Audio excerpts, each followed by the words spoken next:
Hi all, welcome to Edus academy. നമ്മുടെ students സാധാരണ Kerala P S C exam എഴുതുന്നതിന് മുന്നേ സാധാരണ ചോദിക്കാറുണ്ട്, ഈ ഒ എം ആർ നമ്മൾ എങ്ങനെ ഫില്ല് ചെയ്യുക, അല്ലെങ്കിൽ തെറ്റുകൂടാതെ എങ്ങനെ ഫില്ല് ചെയ്യുക, ഒ എം ആർ ഫില്ല് ചെയ്യുമ്പോൾ എന്തൊക്കെ കാര്യങ്ങൾ ശ്രദ്ധിക്കണം എന്നുള്ള ഒരുപാട് എൻക്വയറീസ് നമുക്ക് വരുന്നുണ്ട്. സോ അവർക്ക് ഒരു റിപ്ലൈ എന്നുള്ള രീതിയിലാണ് നമ്മൾ ഈ വീഡിയോ ചെയ്യാനായിട്ട് ഉദ്ദേശിക്കുന്നത്.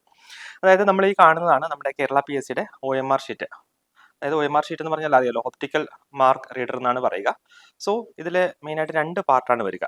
ഇതിലൊന്ന് ഈ കാണുന്ന പോലെ പാർട്ട് എ, പിന്നെ വരുന്നത് പാർട്ട് ബി. അപ്പം നമ്മൾ എക്സാം സ്റ്റാർട്ട് ചെയ്യുന്നതിന് മുന്നേ ഈ പാർട്ട് എ ഫില്ല് ചെയ്ത് കംപ്ലീറ്റ് ചെയ്ത് വെക്കുക. എക്സാം സ്റ്റാർട്ട് ചെയ്യുമ്പോഴായിരിക്കും നമ്മൾ പാർട്ട് ബി ഫില്ല് ചെയ്യേണ്ടതായിട്ട് വരിക.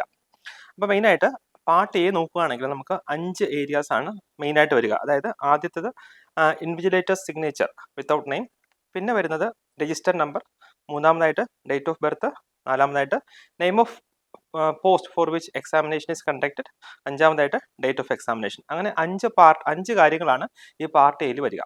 അതിൽ 4 കാര്യങ്ങൾ നമ്മൾ ഫില്ല് ചെയ്യേണ്ടതാണ്, അതായത് കാൻഡിഡേറ്റ്സ് തന്നെ ഫില്ല് ചെയ്യേണ്ടതാണ്. നമുക്ക് നോക്കാം അതെങ്ങനെയാണ് തെറ്റുകൂടാതെ ഫില്ല് ചെയ്യുക എന്നുള്ളത് നോക്കാം. അപ്പോൾ ആദ്യമായിട്ട് നമ്മൾ ഫില്ല് ചെയ്യേണ്ടത് രജിസ്റ്റർ നമ്പറാണ്. നമ്മുടെ ഹോൾ ടിക്കറ്റ് നോക്കിയിട്ട് അതിൽ എങ്ങനെയാണോ കൊടുത്തേക്കുന്നത് അതുപോലെ എഴുതുക. സാധാരണ നമ്മുടെ രജിസ്റ്റർ നമ്പർ വരിക ഒരു ആൽഫ ന്യൂമറിക് കോഡാണ് വരിക. ആദ്യമായിട്ട് ഒരു ആൽഫബറ്റ് ഉണ്ടാവും, അത് കഴിഞ്ഞിട്ട് ഒരു 6 ഡിജിറ്റ്സ് ആയിരിക്കും വരിക. അപ്പോൾ അതെങ്ങനെ ഫില്ല് ചെയ്യേണ്ടത് നമുക്ക് നോക്കാം.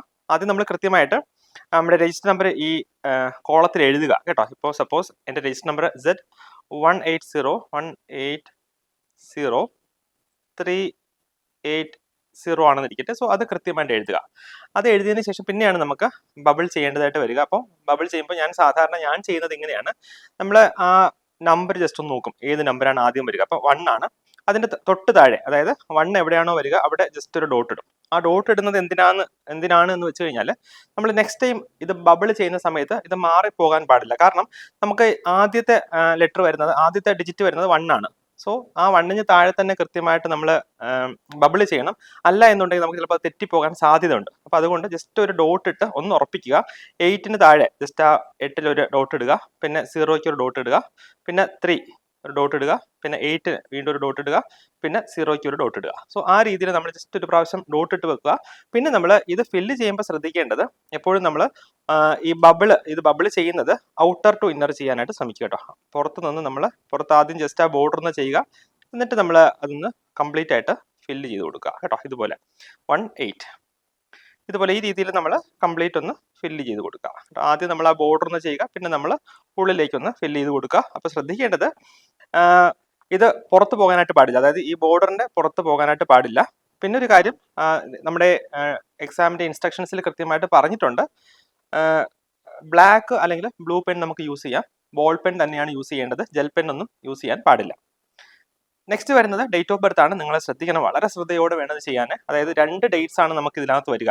ഒന്ന് ഡേറ്റ് ഓഫ് ബർത്ത് വരുന്നുണ്ട്, പിന്നെ ഡേറ്റ് ഓഫ് എക്സാമിനേഷൻ വരുന്നുണ്ട്. സാധാരണ നമ്മുടെ കുട്ടികൾക്ക് പറ്റുന്ന മിസ്റ്റേക്ക് ആണ്, രണ്ടും എഴുതും പക്ഷെ മാറിപ്പോവും. ഡേറ്റ് ഓഫ് ബർത്തിന്റെ സ്ഥാനത്ത് ഡേറ്റ് ഓഫ് എക്സാമിനേഷൻ എഴുതാൻ സാധ്യതയുണ്ട്. അതുകൊണ്ട് വളരെ ശ്രദ്ധയോടെ നമ്മുടെ ഒരു ഫുൾ കോൺഷ്യസ് ലെവൽ ഉപയോഗിച്ച് വേണം ഈ ഒ എം ആർ ഫില്ല് ചെയ്യാനായിട്ട്. അപ്പോൾ നമ്മുടെ ഡേറ്റ് ഓഫ് ബർത്ത് ജസ്റ്റ് ഒന്ന് എഴുതുക, ഡേ എഴുതുക, പിന്നെ മന്ത് എഴുതുക, പിന്നെ നമ്മുടെ ഇയർ കൂടെ ഒന്ന് ജസ്റ്റ് എഴുതുക കേട്ടോ. പിന്നെ നെക്സ്റ്റ് വരുന്നത് name of post for which examination is conducted. അതായത് നമുക്ക് ഏത് പോസ്റ്റിലേക്കാണ് എക്സാം നടക്കുക, ആ പോസ്റ്റിന്റെ പേര് ഹോൾ ടിക്കറ്റ് നോക്കി കൃത്യമായിട്ട് അതുപോലെ തന്നെ എഴുതുക. ഇപ്പോൾ സ്റ്റാഫ് നഴ്സ് ആണെങ്കിൽ സ്റ്റാഫ് നഴ്സ് ഗ്രേഡ് 2, നമ്മുടെ ഹോൾ ടിക്കറ്റ് നോക്കി കൃത്യമായിട്ട് ഏത് പോസ്റ്റ് ആണോ അതിനകത്ത് എഴുതിക്കുന്നത് അത് അതുപോലെ എഴുതുക. പിന്നെ നമ്മുടെ ഡേറ്റ് ഓഫ് എക്സാമിനേഷൻ, എന്നാണോ നമ്മുടെ എക്സാം ഡേറ്റ് വരിക ആ ഡേറ്റ്, അതായത് എന്നത്തെ നമ്മൾ എഴുതുന്ന ദിവസത്തെ ഡേറ്റ് അതിനകത്ത് ഇട്ട് കൊടുക്കുക. സോ ഇത്രയാകുമ്പോഴത്തേക്ക് നമ്മൾ പാർട്ട് എ ഫില്ല് ചെയ്ത് കഴിയും. നമുക്ക് നല്ല സമയം ഉണ്ടാവും, ഏകദേശം ഒരു അരമണിക്കൂറോളം നമുക്ക് ഇത് ഒക്കെ ചെയ്യാനുള്ള സമയമുണ്ട്. അതുകൊണ്ട് നിങ്ങൾ ഹറിയാക്കേണ്ട കാര്യമില്ല. വളരെ നല്ല ഡീപ് ബ്രെത്ത് ഒക്കെ എടുത്ത് വളരെ സമാധാനത്തോടെ ഈ പാർട്ട് എ ഫില്ല് ചെയ്യുക. പിന്നെ വരുന്നത് ഇൻവിജിലേറ്റേഴ്സിന്റെ സിഗ്നേച്ചർ ആണ്, അത് അവർ തന്നെ വന്ന് ചെയ്തോളും. വേറെ ഒരു കാര്യം നമ്മൾ ഓർക്കേണ്ട ഒരു കാര്യമുള്ളത്, നമ്മുടെ രജിസ്റ്റർ നമ്പർ എഴുതി, അതായത് നമ്മൾ ഇരിക്കുന്ന സ്ഥലത്ത് നമ്മുടെ രജിസ്റ്റർ നമ്പർ എഴുതിയിട്ടുണ്ടാവും, അവിടെ ആയിരിക്കുമല്ലോ നമ്മൾ ഇരിക്കുക. സോ അതിലൊരു ആൽഫ കോഡ് ഉണ്ടാവും, അത് സെയിം ആയിരിക്കും നമ്മുടെ ക്വസ്റ്റ്യൻ പേപ്പറിൽ വരിക. ABCD ഇതിൽ ഒരു ആൽഫ കോഡ് ആയിരിക്കും അതിൽ എഴുതിയിരിക്കുക. സോ ആ സെയിം ആൽഫ കോഡ് തന്നെയാണ് നമ്മുടെ ആൻസർ ഷീറ്റിലും ഉള്ളത് എന്ന് ഉറപ്പുവരുത്തുക. ഇൻ കേസ് അത് അല്ല എന്നുണ്ടെങ്കിൽ ഇൻവിജിലേറ്ററിനെ ഇൻഫോം ചെയ്യുക, അതവർ ചേഞ്ച് ചെയ്ത് തരും. പിന്നെയാണ് നമ്മൾ പാർട്ട് ബിയിലേക്ക് പോവുക. പാർട്ട് ബിയിൽ വളരെ ഇമ്പോർട്ടൻ്റ് ആയിട്ട് നിങ്ങൾ ഓർക്കേണ്ടത്, അതായത് ഈ ഒ എം ആർ ഷീറ്റിൽ ഒരിടത്തും ഒരു സ്ട്രേ മാർക്കും വരാനായിട്ട് പാടില്ല, ഒരു വര പോലും വരാനായിട്ട് പാടില്ല. കാരണം ഇത് ഒപ്റ്റിക്കലി റീഡ് ചെയ്യുന്നതാണ്. പിന്നെ പിന്നീട് ചിലപ്പോൾ അത് ഇവാലുവേറ്റ് ചെയ്യാതിരിക്കാൻ സാധ്യതയുണ്ട്. അതുകൊണ്ട് തന്നെ വളരെ കൃത്യമായിട്ട് വളരെ സൂക്ഷ്മതയോടെ മാത്രം നിങ്ങൾ ഈ OMR ഷീറ്റ് കംപ്ലീറ്റ് ഫില്ല് ചെയ്യുക. അപ്പം നെക്സ്റ്റ് വരുന്നത് നമ്മുടെ ക്വസ്റ്റ്യൻ ബുക്ക്ലെറ്റിന്റെ ആൽഫ കോഡ് നോക്കുക. അത് A ആണ്. നമ്മുടെ ക്വസ്റ്റ്യൻ പേപ്പറും A ആണോ നോക്കുക. അത് ഇവിടെ നമ്മൾ ബബിൾ ചെയ്യേണ്ട കാര്യം വരുന്നില്ല, കാരണം ഓൾറെഡി പ്രീ ബബിൾഡ് ആയിരിക്കും. പിന്നെ നമുക്ക് നെഗറ്റീവ് മാർക്കുള്ള ക്വസ്റ്റ്യൻ ആണ്. അതുകൊണ്ട് തന്നെ ആൻസർ കൃത്യമായിട്ട് അറിയുന്നത് മാത്രം എഴുതുക. ആദ്യത്തെ ക്വസ്റ്റ്യൻ ഒക്കെ വായിക്കുക. ഇൻ കേസ് അഞ്ചാമത്തെ ക്വസ്റ്റ്യൻ ആണ് നമുക്ക് അറിയുന്നത് എങ്കിൽ അഞ്ചാമത്തെ ക്വസ്റ്റ്യൻ പേപ്പർ നോക്കുക, അതിന്റെ ഓപ്ഷൻസ് നോക്കുക. സപ്പോസ് ഇപ്പം C ആണ് നമ്മുടെ ആൻസർ ആയിട്ട് വരുന്നത് എങ്കിൽ നമ്മൾ അഞ്ചാമത്തെ ക്വസ്റ്റ്യൻ ജസ്റ്റ് C ജസ്റ്റ് ഒന്ന് ഡോട്ട് ഇടുക, ജസ്റ്റ് ഒന്ന് കൺഫേം ചെയ്യുക. സെയിം അതായത് അഞ്ചാമത്തെ ക്വസ്റ്റ്യൻ ഈ ഓപ്ഷൻ തന്നെയാണോ എന്ന് ജസ്റ്റ് ഒന്ന് കൺഫേം ചെയ്യുക. ഞാനിത് പറയാനുള്ള കാര്യം, ചിലപ്പോൾ നമ്മൾ മൂന്നാമത്തെ ക്വസ്റ്റ്യൻ നോക്കും, മൂന്നാമത്തെ ക്വസ്റ്റ്യൻ നമുക്ക് അറിയത്തില്ലായിരിക്കും. പിന്നെ അറിയാതെ നമ്മൾ ഒരു അഞ്ചാമത്തെ ക്വസ്റ്റ്യൻ വരെ എത്തി, അഞ്ചാമത്തെ ക്വസ്റ്റ്യൻ വായിച്ചിട്ട് നമ്മൾ 3 പോയിട്ട് ചിലപ്പോൾ ആൻസർ ചെയ്യാൻ സാധ്യതയുണ്ട്.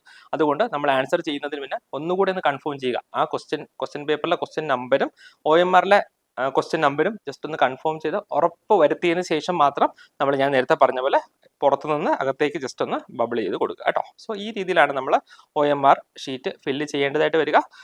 നമ്മുടെ എക്സാം അതായത് നമ്മുടെ ക്വസ്റ്റ്യൻസ് എല്ലാം നമുക്ക് അറിയുന്ന ക്വസ്റ്റ്യൻസ് എല്ലാം അറ്റൻഡ് ചെയ്തതിന് ശേഷം നമുക്ക് ആ പ്രിസ്ക്രൈബ്ഡ് ആയിട്ടുള്ള ടൈം ഉണ്ടാവും. സോ ആ ടൈം ആകുമ്പോൾ നമുക്ക് ഇൻവിജിലേറ്റർ പറയും. ഈ 2 പാർട്ട് ഉണ്ടെന്ന് ഞാൻ പറഞ്ഞിരുന്നല്ലോ, പാർട്ട് Aയും പാർട്ട് Bയും. ഇത് ഈ നടുക്കുള്ള ഈ ഫോൾഡിൽ കൂടെ ജസ്റ്റ് ഒന്ന് കട്ട് ചെയ്യുക, അല്ലെങ്കിൽ ജസ്റ്റ് ഒന്ന് ടയർ ചെയ്യുക. ടയർ ചെയ്തതിന് ശേഷം നമ്മൾ ഇൻവിജിലേറ്ററിന് ആൻസർ ഷീറ്റ് ഏൽപ്പിച്ചതിന് ശേഷം നമുക്ക് പുറത്ത് പോകാവുന്നതാണ്.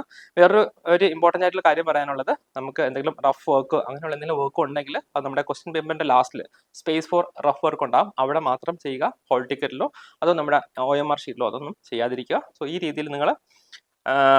ഈ രീതിയിലാണ് നമ്മൾ OMR ഷീറ്റ് ഫില്ല് ചെയ്യേണ്ടതായിട്ടുള്ളത്. നിങ്ങൾക്ക് എല്ലാവർക്കും ഈ വീഡിയോ ഹെൽപ്ഫുൾ ആകുമെന്ന് ഞാൻ വിശ്വസിക്കുന്നു. നന്ദി.